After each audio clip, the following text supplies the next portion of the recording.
Alright, so undoubtedly I have some psychopaths and some crazy futhermuckers out there watching my channel, and so I figured it would be really beneficial if I did a video really explaining and walking you through how to be a really good serial killer. Now, this is like A-plus work we're going to do. This isn't some, bullshit where you just walk out and cap someone in the head and then run away and hope for the best. No, we're better than that. We can do better than that, and you can do better than that.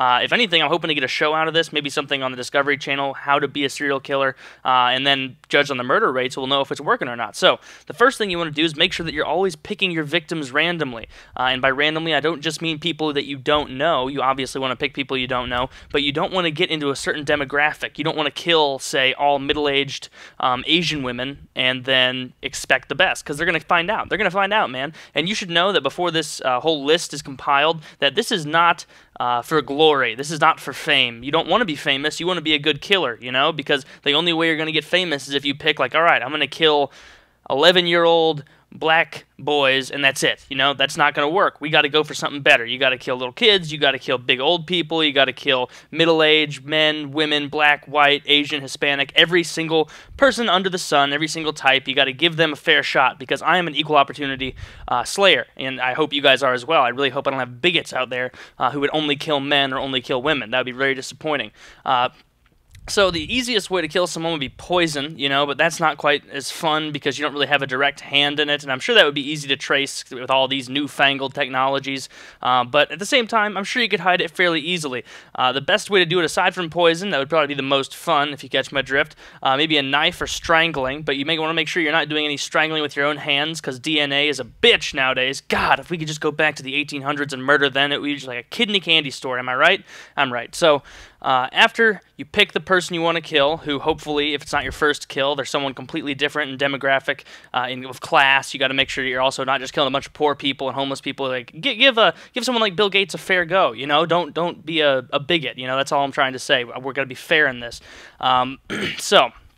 Let's say there's a construction worker. Now, if you're not going to do something super safe like poison, you want to make it look like an accident, okay? So maybe before, work, you get up on that scaffolding or whatever, and he's working around, and you just happen to, oil up that, that little beam that he's going to walk on. And then he walks across it, and goddamn, that's a crying shame. He slips off and cracks his head 10 stories below on the pavement. And everybody's like, oh my god, what a tragic accident. Meanwhile, you're sitting at the top sneering, putting your fingers together because you know exactly what you did. Exactly what you did!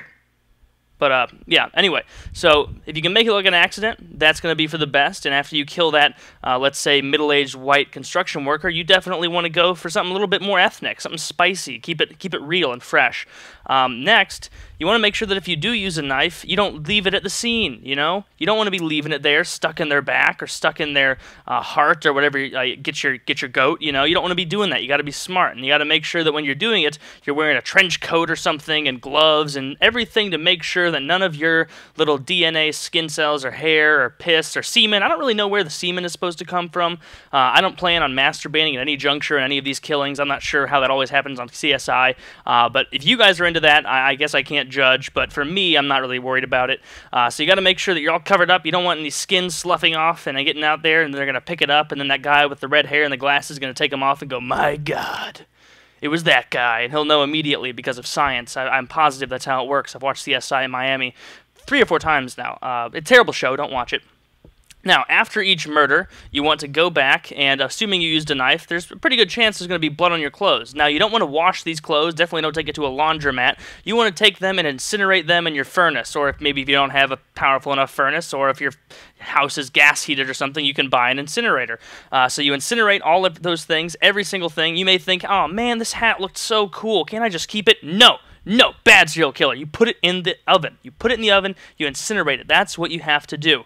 Now, another important thing is you want to make sure that all of your licenses, all of your bills, all of your insurance information, everything is kept up to date. So if you get pulled over by a police officer and you just happen to have a chopped up body in the back, you don't want them to search your car because of a stupid insurance issue. You want to make sure that you are the best law-abiding citizen ever, aside from that whole murder thing, but that's kind of like a little subsequent, like a little tidbit of your life, nothing major. So make sure that you have all of your legality worked out. It'd be for the best that if you're the kind of serial killer, you're not a drunk or doing drugs or anything else that could lead back and make them think that you have the potential for this egregiously awful action. So That's very important as well. Now, as far as disposal goes, you could dissolve them in a bathtub with lye, but I don't really know what lye is. I'm going to be honest with that. I'm sure the internet would turn up a few valid searches, but that seems pretty gross to me because I feel like every time I would be in that bath from then on out, I'd be like, oh goddamn, there was a guy who was dissolved in here, and this is where I get clean. This is where I pee. This is where I sometimes masturbate. This is a happy place for me. You know, that's what the shower has to be, and I don't want to ruin it like that. So I'm thinking the standard: lay out a bunch of plastic on the floor. You can meticulously cut their limbs off, or maybe if you're very fortunate and you have a big car or something, you can just cut off their hands and pull all their teeth out to make sure that nobody can recognize them. Probably have to cut off their face too. You know, it's a little sadistic, but we have to make do. When life gives you lemons, you cut faces off. It's all they. You don't have an option. I'm sorry. If you want to play this game, you can't be afraid to get down and dirty. So after you get rid of the hands and teeth separately somewhere else, maybe go bury those in the woods somewhere far, far away, or maybe even put a few rocks in that paper bag or paper bag, Jesus, plastic bag, and throw it in the river. You take that.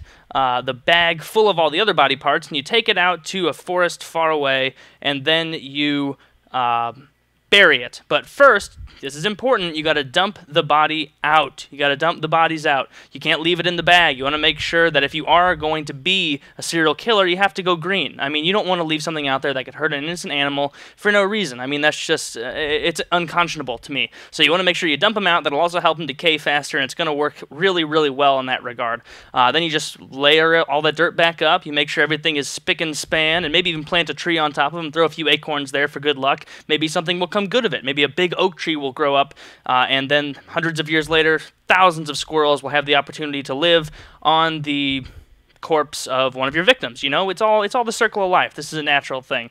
And the biggest rule of this is, most of all, you gotta have fun. You gotta have fun. So I hope this guide really helped you guys to figure out how to be a serial killer. If you have any questions, leave a comment. I'd be more than happy to help. And I'd really just want to wish each and every one of you to have a very nice day. And as always, I love you.